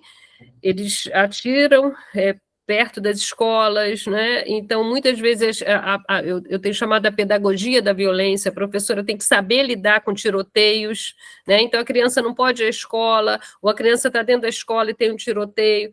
Então, a pesquisa vai provar que isso interfere nesse percurso formativo. E aí, quando você chega no perfil carcerário, né, baixa escolaridade, então foi aquele que não conseguiu ficar na escola que vai ser o encarcerado, né? E a questão racial que você trazia. Eu acho que tudo que a gente está falando, ela tem o demarcador, né, das práticas da dominação a partir da questão racial. Até se a gente for pensar, Patrícia, em relação aos policiais, né, que a gente falou, se você pegar quais são os policiais que são mortos, também vai aparecer a grande maioria dos policiais são pretos, são negros. Né? Então, na verdade, a questão racial ela é a base de todo esse processo de dominação que a gente está falando. Né? É, às vezes, difícil da gente entender isso, né? Mas isso é um mosaico de tantas coisas que aparecem aí que vai fazendo isso, né? A gente está lá na pirâmide, então é a mulher negra que vai ganhar os piores salários, vão estar nas piores condições, né, de acessibilidade. Hoje a gente ouviu isso, né? Está falando desde que ela vai parir, né? Desde que a forma com que ela. Um dia desses eu ouvi, desculpa, não acabei de concluir, mas é que eu lembrei disso. Isso é tão perverso, eu lembrei. Agora não estou lembrando aonde eu ouvi, mas uma pesquisa foi feita e dizia o seguinte: as crianças neonatais, né, que precisavam de cuidados médicos, quando elas eram negras, as crianças negras pré-natal precisando de cuidado médico, quando elas eram cuidadas por médicos brancos, o índice de sobrevivência era 1. Quando elas eram cuidadas por médicos negros, o índice de sobrevivência era outro. Ou seja, morria muito mais criança negra quando o médico era branco. Então, a gente está falando de fator cultural que atravessa toda a existência dessa sociedade, né? Todas as formas de dominação têm a questão do marcador racial, né? Na empregabilidade, no acesso à educação, nos sistemas de saúde. Então, ela vai ter na escola, né? Tem pesquisas que mostram isso, a criança vai ser menos afetuada, né? Com carinho, quando ela é negra. Então, e aí, por isso que eu falei do avanço, né, Patrícia? Se você hoje tem uma possibilidade de ter mais negros na universidade por conta da cota, isso também vai se desfazendo, porque são essas que vão ser as professoras e vão ser os profissionais e vão ser os médicos e vão, de alguma forma, conseguir, entende? Assim, mudar isso, né? Mas ainda é muito perverso, ainda é muito perverso. Essa história dos bebês, e eu vou lembrar onde que foi essa referência dessa pesquisa, ela mostra isso, né? Porque não tem uma identidade com aquelas crianças, então ele tem uma negligência de alguma forma né, no lidar com essas crianças que vão morrer mais, né? E isso vai valer para tudo. A gente sabe que as adolescentes negras que chegam para parir não vão ter anestesia, a gente sabe que tem toda uma culpabilização, né? Então, a gente vai ver essas violências, elas vão estar diluídas, né, o tempo todo no Estado. A letalidade delas é o ápice disso, mas ela não nasce ali. Ela nasce em vários processos, né? E aí o sistema carcerário é outra faceta disso, né? Ele é outra forma de cumprir esse controle social, essa criminalização da pobreza, do empobrecimento, né? Então, eu vou seguir a sua linha, Maria, da perversidade com que os corpos negros são tratados. Ontem eu estava vendo uma pesquisa sobre transplantes de órgãos. E eu fiquei assim, abismada ao saber que a maioria dos doadores são negros e a maioria dos receptores são brancos. Isso, assim, para mim foi de uma crueldade indescritível, porque a gente segue sendo passivo em todas as relações. A gente consegue dando o nosso melhor, como sempre. Porque quando eu era criança, eu ficava me questionando, cara, por que os escravos não se rebelavam, não matavam aqueles senhores brancos com cara de lesados mesmo, desculpa a expressão, mas aquela cara de fragilizado, e o negão, tipo, podia chegar lá e dar um soco só e derrubar ele. Mas não, porque é algo muito mais complexo. Eles fazem com que a gente, sei lá o que eles fazem com a gente, mas a gente segue com a nossa essência de fazer o bem, tipo, de viver a nossa vida, tentando sempre sobreviver da melhor forma. A gente vai lá fazer a nossa boa ação, que é, tipo, doar os órgãos, mas quando a gente precisa receber, a gente não tem essa parcimônia da parte deles, tipo, tem que doar para todo mundo. Não, porque se a porcentagem de pessoas que recebem é a maioria de brancos, existe alguma treta aí. Existe, porque a maioria das pessoas com problemas cardíacos são os pretos. Então, assim, por que eles morrem sem receber o coração que os próprios irmãos negros doaram? Então, isso, assim, é de mais uma covardia para entrar dentro do meu coração, porque eu fiquei sabendo disso ontem e fiquei bem, bem magoada, chateada e, mais uma vez, desesperançada na sociedade. É isso. Pois é, Patrícia, mas aí deixa eu te dar um dado, né, para corroborar essa questão, mas para um outro aspecto. Hitler, quando foi eleito na Alemanha pela primeira vez, a Alemanha era o país que tinha o maior número de doutores per capita em todo o mundo. E aí ele trava toda aquela luta contra os judeus, e os judeus não se rebelam. Os judeus vão passivamente para os campos de concentração. E sabe o que é pior, Patrícia? Que é o seguinte, depois de Hitler concorre à reeleição. E ele, quando ele concorre à reeleição em votos secretos, e estabelecendo votos secretos também dentro dos campos de concentração.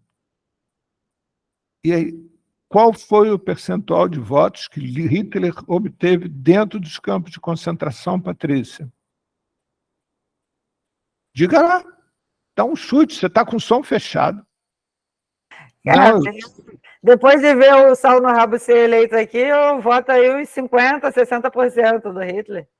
Pois é, não foi não, foi 90%. E você sabe o que é pior ainda? Porque depois que saiu, todos esses dados que eu estou dando para vocês está no livro chamado LTI, a Linguagem do Terceiro Reich. É um livro que todo mundo devia ler. Mas sabe o que é pior? Que depois foi feita uma pesquisa nos campos de concentração, por que eles tinham votado em Hitler, né? Repito, em voto secreto, deram 90% dos votos. E sabe qual é o argumento dado dentro dos campos de concentração pelos judeus? Que os próprios judeus achavam que mereciam ser castigados mesmo, que eles não eram dignos de pertencer à Alemanha nazista. Entendeu? Então, como você vê, é uma situação muito mais complexa do que pode parecer. Hoje a gente tem no Brasil 282 mil pessoas que vivem nas ruas do nosso país. Você já ouviu alguma manifestação de população em situação de rua requerendo pelos direitos deles? Não, né? Pois é. Que coisa, não é? Você não vê isso. Então, como você vê, não é uma questão, é uma questão muito bem trabalhada. Isso não é só pela cor da pele, não, Patrícia, infelizmente. Isso é também uma questão de autoestima. A elite vai trabalhando a autoestima de tal maneira que você perca toda a sua referência a respeito de si próprio e passa a acreditar naquilo que lhe é dito. E quando o que lhe é dito é que você não merece atenção, você acredita que não merece atenção. Vou te dar um outro dado que pouca gente imagina. É muito grande o índice de suicídio de pessoas que cumprem pena integral em presídios, principalmente os que cumprem pena de mais de 10 anos, e ao serem libertos pela justiça após cumprirem pena. Eles cometem suicídio na primeira semana de liberdade. Vocês sabiam disso? Pois é. Sabe por quê? Você imagina você passar 10 anos trancado dentro de um presídio. E quando você sai de lá, você já não tem mais família, não sabe mais o que está acontecendo, você não sabe mais aquela cidade que se transformou, toda a linguagem. Imagina agora, se há 10 anos atrás você não tinha celular, hoje em dia todo mundo tem celular, internet. Imagina você sair de lá de dentro assim. Então, nós somos animais muito frágeis, muito. Somos o animal mais frágil na face da Terra. Não existe nenhum outro animal que sua cria fique dependente dos seus progenitores por tanto tempo quanto o ser humano. Nenhum animal fica... Nós, hoje em dia, já tem pessoas admitindo que a adolescência vai até os 30 anos. É. Você sabe que existem 18 milhões de brasileiros entre 16 e 24 anos que são os nem estudam e nem trabalham, não sabem o que vão fazer. Mas você não vê ninguém protestando contra isso. Você não vê ninguém indo para as ruas contra isso. Você não vê a população de rua, hora nenhuma, se juntando a manifestações de outros movimentos que lutam por direitos, como, por exemplo, direito à moradia. Você não vê a população de rua entrando. Seja lá o que for, por saúde, seja lá o que for. Então, é o mesmo caso, Patrícia. O nosso trabalho ele é muito maior do que pode a gente parecer. É um trabalho, assim, a adição é algo que 90%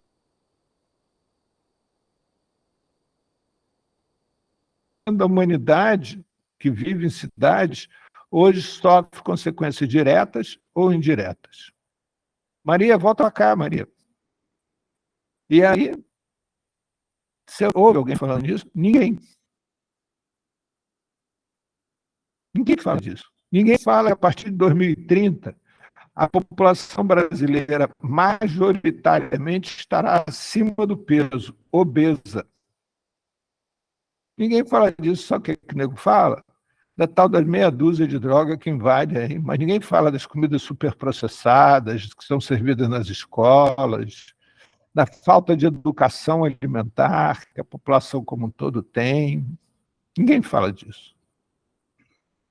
Só fala das meia dúzia de substâncias que eles acham que são nocivas.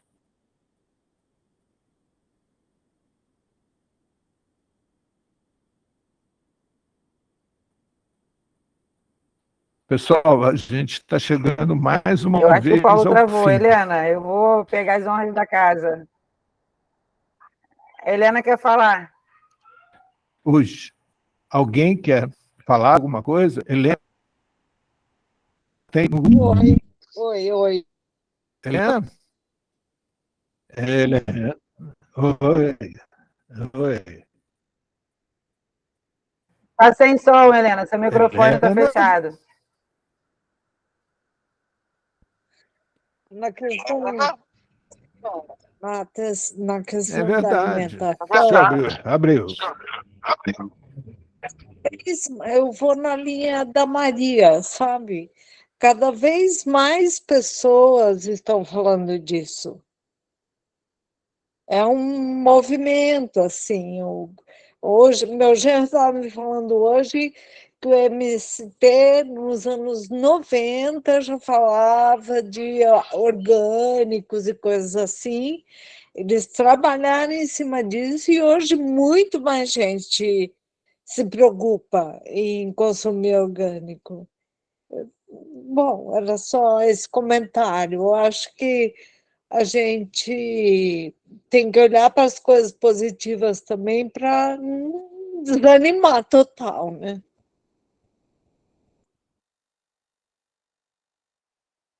Maria, você quer se despedir, Maria? Eu quero, mais uma vez, agradecer, dizer que nós sentimos falta da participação, eu acho que é isso que enriquece mesmo, né, o debate, mas como essa discussão que a gente trouxe hoje, eu acho que ela está em várias outras, né, a gente está falando de coisas separadas, mas elas não são separadas, né? Então, acho que a gente vai ter oportunidade de estar voltando, fazendo essa discussão, e dizer que foi um prazer, Patrícia, poder te conhecer, estar com você, e dizer que é isso, né? A gente está, infelizmente, a gente vai ter que continuar nessa luta, né, Patrícia? Mas que bom também que vocês estão aí, que vocês mostraram o caminho, que a gente pode estar juntas, né, e vamos seguir forte, a RAAV está lá, está se estruturando, então a gente também está dentro desse trabalho, né, de oferecer esse atendimento psicoterápico, e eu espero que isso possa também ajudar de alguma forma a gente frear essa violência. Eu, mais uma vez, quero agradecer a oportunidade de estar aqui com vocês. Paulo, obrigadão pelo convite. Maria, foi um prazer conversar com você também. E o RAV é nosso já também, nós participamos lá. Amanhã tem até reunião com a Tânia, a Tânia e a Audrey são as psicólogas do Movimento das Mães de Manguinhos. Sim. Patrícia, eu vou fazer uma correção, então, você desculpa. Na reunião da UERJ, a gente falou isso, não faz sentido nenhum a RAAV existir se não for um movimento de todo mundo junto, se a gente não construir isso junto. E agora eu falei de forma separada, então nós não estamos separados. A RAAV só vai fazer sentido se ela tiver se a participação de vocês for também de protagonismo e de construção com a gente dessa rede. Sim, estamos juntas. E, Helena, eu realmente reconheço todo o movimento que tem sido feito e os avanços. Não deixo de dar os créditos, não. É só o cansaço mesmo de estar resistindo o tempo todo. Mas foi um prazer também ter você aqui com a gente. Eu, na verdade, estou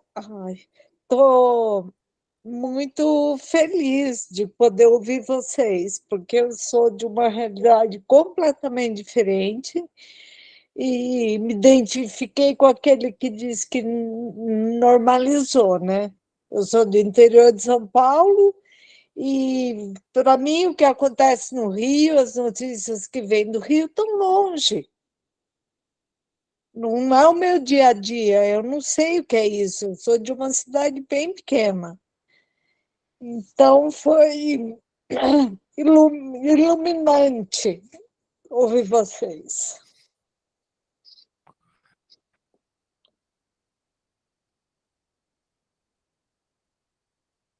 Bem, obrigado, Helena.